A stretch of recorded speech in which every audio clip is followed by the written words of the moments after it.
Hello दोस्तों। आज मैं एक्सप्लेन करने वाला हूँ Malayalam horror thriller movie Bramayugam को, जो कि अभी हाल ही में ओटीटी प्लेटफॉर्म सोनी लिव पर ब्लैक एंड वाइट फॉर्मेट में रिलीज़ हुई है। आईएमडीबी पर मूवी की रेटिंग 8 आउट ऑफ 10 है, जो कि एक हॉरर मूवी के हिसाब से बहुत ही बढ़िया है। मूवी की एक्सप्लेनेशन शुरू करने से पहले आप सभी से रिक्वेस्ट है कि अगर आपको वीडियो पसंद आती है तो लाइक, शेयर और सब्सक्राइब ज़रूर करें। तो चलिए चलते हैं वीडियो की तरफ। मूवी की शुरुआत में हमें 17वीं शताब्दी में केरल के मालाबार के जंगलों में थेवन और कोरन नाम के दो दासों को दिखाया जाता है, जो कि नदी पार करके जंगल की ओर दूसरी ओर जाना चाहते हैं। लेकिन रात होने के कारण नदी के पास ही आग जलाकर वहीं रुकने का फैसला करते हैं। लेकिन कोरन को जंगल में कोई आवाज़ सुनाई पड़ती है और वह उस ओर जाने लगता है। थेवन कोरन से पूछता है, क्या हुआ तुम्हें? कोरन बताता है, यहाँ जंगल में कुछ तो है। यहाँ से हमें आधी रात का समय दिखाया जाता है और थेवन अचानक नींद से जाग जाता है, लेकिन कोरन वहाँ से गायब था। थेवन कोरन को जंगल में ढूंढने लगता है। तभी थोड़ी दूर पर थेवन कोरन को किसी पेड़ को घूरता हुआ दिखाई पड़ता है। उसको देखने से ऐसा लग रहा था जैसे उसे किसी ने अपने वश में कर लिया हो। तभी उस पेड़ के पीछे से एक यक्षिणी बाहर आती है और कोरन व थेवन की ओर बढ़ने लगती है। थेवन उसको देखकर बहुत डर जाता है और वहां से अपनी जान बचाकर भाग जाता है। यक्षिणी कोरन को अपने वश में करके अपने साथ ले जाती है। यहाँ हमें साफ पता चलता है कि यक्षिणी ने कोरन को सम्मोहित कर दिया था और वह कोरन का रक्त पीकर उसे मार डालती है। अगली सुबह थेवन जागता है और नदी पार करने की कोशिश करता है। क्योंकि यह मानसून का महीना था, इसलिए नदी अत्यधिक विशाल रूप ले लेती है और थेवन नदी पार नहीं कर पाता। थेवन को जंगल में भटकते हुए एक पुराने घर का द्वार दिखाई पड़ता है। बेचारा थेवन खाने और मदद की तलाश में उस पुराने घर में चला जाता है। उस पुराने घर की हालत देखकर ऐसा लग रहा था मानो वहाँ सैकड़ों वर्षों से कोई नहीं रहता है। थेवन बहुत भूखा था, इसलिए वह वहाँ से एक नारियल उठाकर खाने लगता है, लेकिन घर का रसोइया उसे चोर समझता है। थेवन उसे बताता है कि वह यहाँ भटकते हुए पहुँच गया है और वह यहाँ से जल्दी ही चला जाएगा। रसोइया थेवन से पूछता है अभी कौन सा मौसम चल रहा है, जैसे कि वह यह जानता ही ना हो कि इस घर के बाहर क्या चल रहा है। थेवन उसे बताता है कि बारिश का मौसम शुरू हो चुका है। वह रसोइया थेवन को घर के मालिक के सामने लाता है, जिसका नाम कोडुमन पोट्टी है, जो कि थेवन से उसका पता पूछता है। थेवन उसे बताता है कि वह एक गायक है जो कि राजा के लिए गाता था, लेकिन युद्ध के कारण जान बचाकर वहां से भाग आया और नदी पार नहीं कर पाया। जब कोडुमन को पता चलता है कि थेवन एक गायक है, तो वह उसे वहां रुकने के लिए कहता है, लेकिन बदले में उसे गीत सुनाकर उसका मनोरंजन करना होगा। लेकिन थेवन वहां नहीं रुकना चाहता था। कोडुमन गुस्से में कहता है, तुम हमारी मदद के बदले हमारा अपमान कर रहे हो, और बेचारे थेवन को वहां रुकना पड़ता है। रसोइया थेवन को घर के दक्षिणी भाग में जाने से मना करता है। तभी थेवन को घर के ऊपरी कमरे से कोई आवाज़ सुनाई पड़ती है। वह रसोइये से पूछता है कि ऊपर क्या है। रसोइया उससे घर और मालिक के बारे में सवाल पूछने से मना करता है। रसोइया थेवन को हवेली में सतर्क रहने के लिए कहता है, क्योंकि यहाँ उसकी जान को खतरा हो सकता है। रात के समय कोडुमन थेवन को गीत सुनाने के बदले में खाना देता है। थेवन खाना खाते हुए भोजन और घर देने के लिए ऊपर वाले का धन्यवाद करता है, लेकिन कोडुमन नाराज हो जाता है कि ये सब तो मैंने दिया है, तो तुम ऊपर वाले को धन्यवाद क्यों कर रहे हो। उधर आधी रात को रसोइया हवेली के ऊपर वाले कमरे में किसी के लिए भोजन लेकर जाता है। रात को थेवन घर के पीछे शौच के लिए जाता है, जहां उसे कुछ इंसानों की कब्रें दिखाई पड़ती हैं और वह वहां से डरकर भागता है और वापस हवेली में आ जाता है। लेकिन थेवन को ऊपर वाले कमरे से जंजीरों की आवाज़ें आती हैं। थेवन ऊपर जाने का फैसला करता है। वहां थेवन को रसोइये द्वारा रखा गया खाना भी दिखाई पड़ता है। तभी थेवन वहां अंधेरे में गिर जाता है और उसे उसकी ओर किसी के आने की आवाज़ सुनाई पड़ती है, जो कि जंजीरों से बंधा हुआ है। थेवन अत्यधिक डर जाता है और वहां से भाग जाता है। अगले दिन कोडुमन थेवन को चौसर का खेल खेलने के लिए बुलाता है। थेवन कहता है, यह तो भाग्य का खेल है। कोडुमन कहता है, इसके लिए भाग्य और बुद्धि दोनों चाहिए। कोडुमन थेवन को पासे देता है और खेल शुरू करने से पहले उससे कुछ दांव पर लगाने के लिए कहता है। थेवन कहता है, मालिक, मेरे पास तो एक धोती के अतिरिक्त और कुछ भी नहीं है। कोडुमन कहता है, तुम्हारे पास दांव पर लगाने के लिए तुम्हारा समय है। वह आगे कहता है कि यह समय की नीति ही तो है जो तुम्हें दासों के बाजार में बेचा गया, वहां से तुम भाग निकले और जंगलों में भटकते हुए नदी पार ना करने की वजह से यहाँ आ पहुंचे।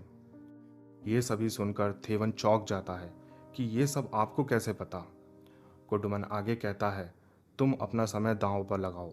अगर तुम जीते तो तुम यहाँ से जा सकते हो, और अगर मैं जीता तो तुम जीवन भर यहीं रहोगे। थेवन चौसर खेलने से मना कर देता है, लेकिन कोडुमन धोखे से थेवन से पासे फेंकवा देता है। बेचारे थेवन को चौसर का खेल खेलना पड़ता है और कोडुमन थेवन को धोखे से हरा देता है। उधर थेवन रसोइये के पास जाता है और कहता है, मालिक को बिना बताए मेरे बारे में सब कुछ पता है। वह महान और ज्ञानी इंसान है। लेकिन रसोइया कोडुमन को एक दुष्ट और कपटी इंसान बताता है।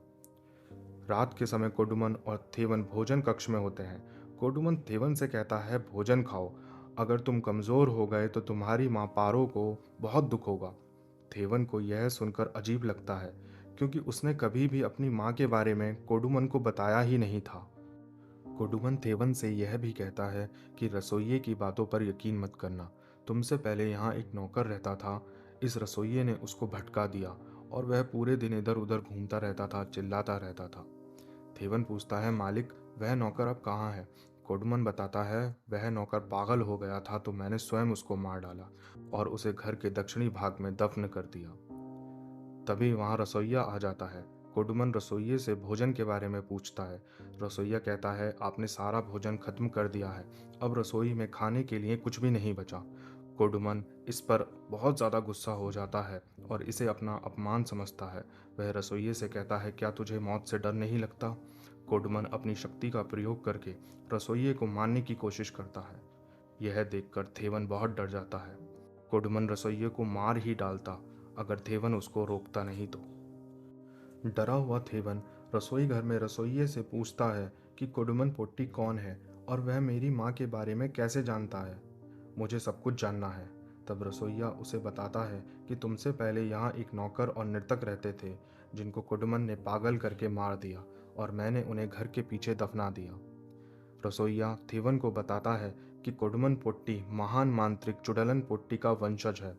सैकड़ों वर्ष पूर्व महान चुडलन पोट्टी ने घोर तप करके देवी वाराही को प्रसन्न किया था। देवी ने उससे प्रसन्न होकर उसे एक जादुई पेटी दी। उस जादुई पेटी में एक शक्तिशाली दानव रहता था जिसको चाथन कहते हैं। लेकिन चुडलन पोट्टी ने उस चाथन पर अत्याचार किए उसे जंजीरों से बांध कर रखा। अत्याचारों से परेशान चाथन ने एक दिन चुडलन पोट्टी की आत्मा खींचकर उसे मार डाला और आज़ाद होकर उसकी हवेली पर अपना कब्जा करके परिवार के सभी सदस्यों को भी मार डाला।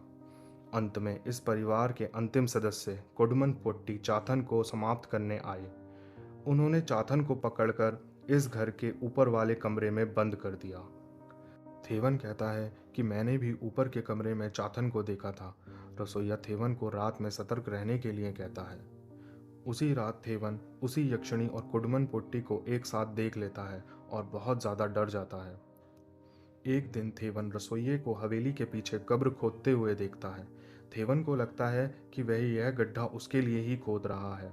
थेवन बहुत ज़्यादा डर जाता है और वहाँ से भागने लगता है। लेकिन जैसे ही वह द्वार को पार करता है वह मरने लगता है और अपनी जान बचाने के लिए उसे वापस हवेली में ही आना पड़ता है। रसोइया थेवन से कहता है, यहाँ से भागने की कोशिश करना बेकार है।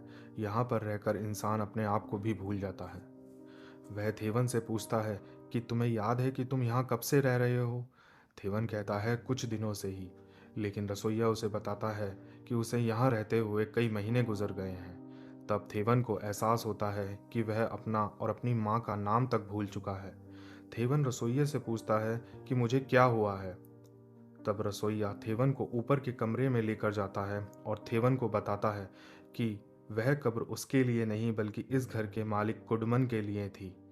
ये भी हमारी तरह यहाँ फंस गया था और समय के चक्र में फंसकर सब कुछ भूल गया और पागल हो गया, जिस कारण इसको जंजीरों से बांध कर रखना पड़ता था और इसकी मृत्यु हो गई। थेवन पूछता है, अगर कुडुमन पुट्टी मर चुका है तो नीचे कौन है? रसोइया बताता है, नीचे कुडुमन के भेष में चाथन है। रसोइया थेवन से कहता है कि यहाँ से निकलने का बस एक ही तरीका है।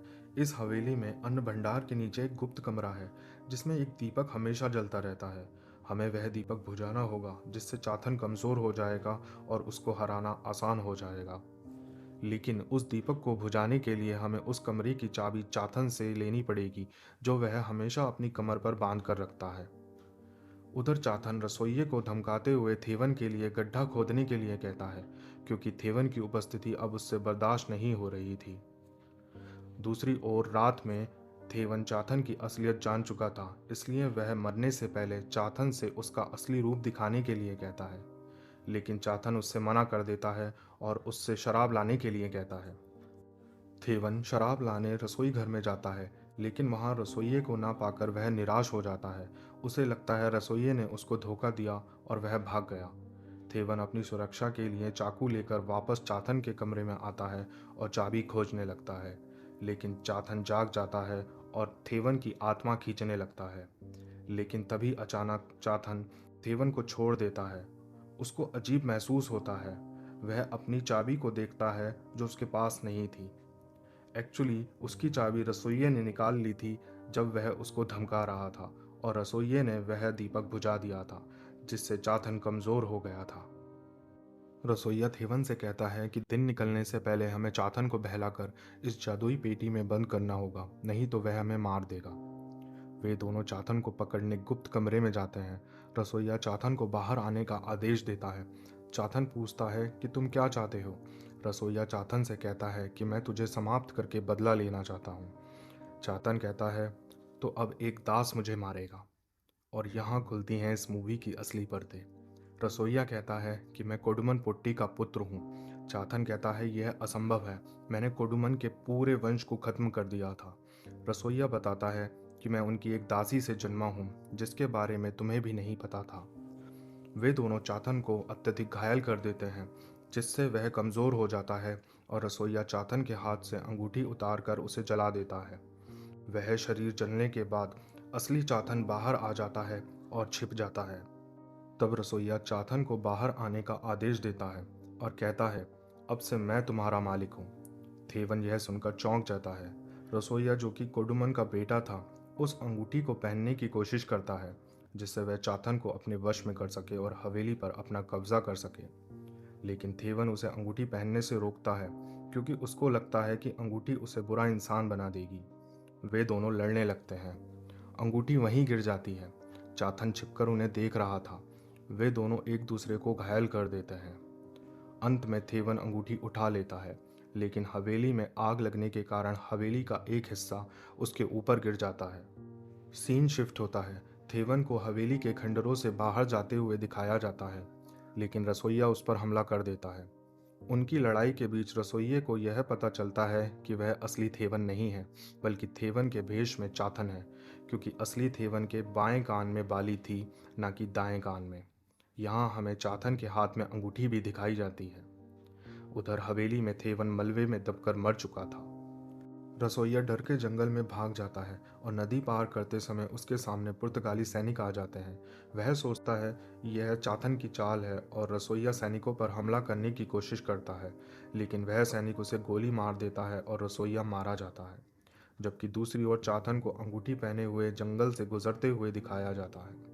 और इस प्रकार इस मूवी का अंत होता है।